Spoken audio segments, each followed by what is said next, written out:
Banks spend millions on security, fraud software, machine learning, analysts, call centers, compliance teams, whole floors of people whose job is stopping strangers from emptying accounts.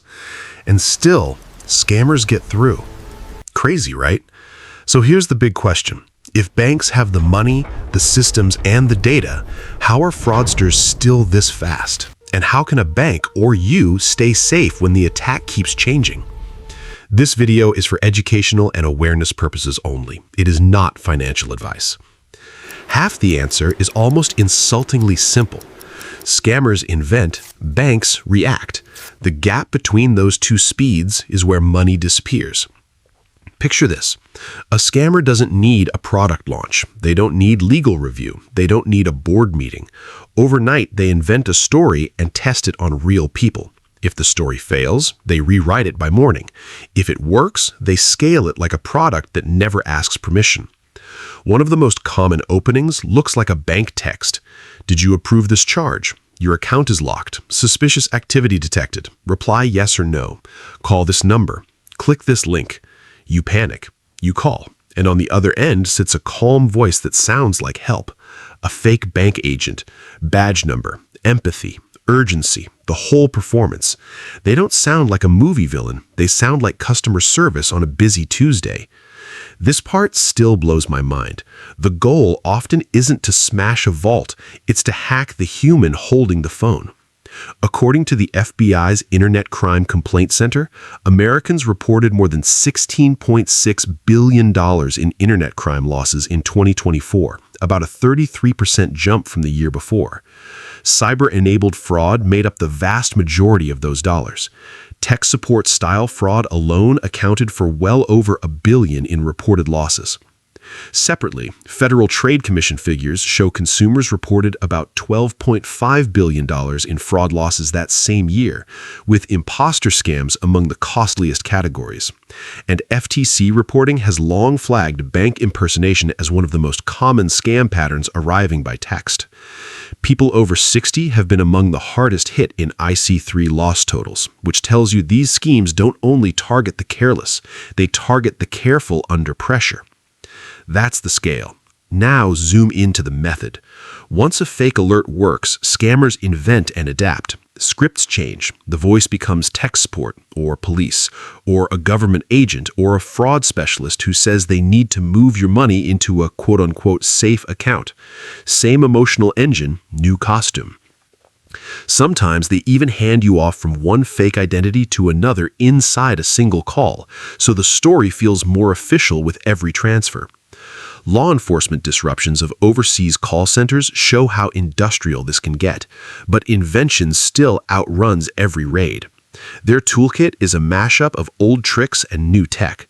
Fake login pages that look almost perfect, spoofed caller ID that makes a phone number look official, stolen personal data from breaches, account takeover after a password or one-time code leaks, remote access apps that let someone watch your screen while you click, AI voice cloning that can make a stranger sound eerily familiar, and social engineering, the quiet art of making fear feel like responsibility. Here's the ugly truth. A lot of modern bank fraud isn't a silent hack of the bank's mainframe, it's persuasion. You send money on Zelle. You wire funds. You buy crypto and transfer it. You move cash into a so-called safe account that isn't safe at all. Because you pressed send, the payment can look authorized. And under U.S. consumer protection rules that govern many electronic transfers, banks are often not required to reverse a payment you yourself approved, even when that approval was tricked out of you. Federal Reserve researchers call these authorized push payment scams. Fast rails, instant regret. Recovery gets harder the longer the money sits in someone else's control. So if scammers invent like startups, why do banks feel slower? Because a bank isn't a garage lab. It's an institution that has to protect customers without freezing the innocent. Block too hard and good people can't pay rent. Allow too much and fraud rushes through. So risk gets scored. Alerts escalate. Cases get reviewed. Models get tuned. Compliance checks the edges. That process saves millions of legitimate transactions. It also creates a reaction gap. Scammer invents in hours. Bank may need days or weeks to fully digest a new pattern, then longer to deploy a durable defense across millions of accounts, branches, apps, and partner rails. This is what bank safety actually looks like under the marketing. A reaction cycle. Alert. Something weird spikes. Texts, calls, transfers, login attempts. Assess. Is it noise or a real campaign? Learn. What story are victims hearing? What payment rail is being used? Research. Patch the hole. Update detection. Train frontline staff. Test. Make sure the fix doesn't crush honest customers. Deploy. Push the change live, knowing scammers are already prototyping the next version. AI enters here as a speed tool, not a magic wall. Machine learning can score risk faster. Spot odd transfer clusters, flag suspicious voice or device patterns, and shorten that cycle from weeks towards something closer to hours. But AI doesn't erase invention, it races it. And when both sides use smarter tools, the winner is often whoever closes the loop first. So what do you do while that race runs? You treat urgency like a warning light. A sudden text about a charge you don't recognize, a call that arrives the second you reply, a stranger who needs you to move money right now, a request for a one-time code, a rush to stay on the line and not hang up. Those aren't proof the bank is saving you. They're the pressure system scammers use to skip your thinking. If something feels off, hang up. Call the number on the back of your card or on the bank's official site, not a number from the message.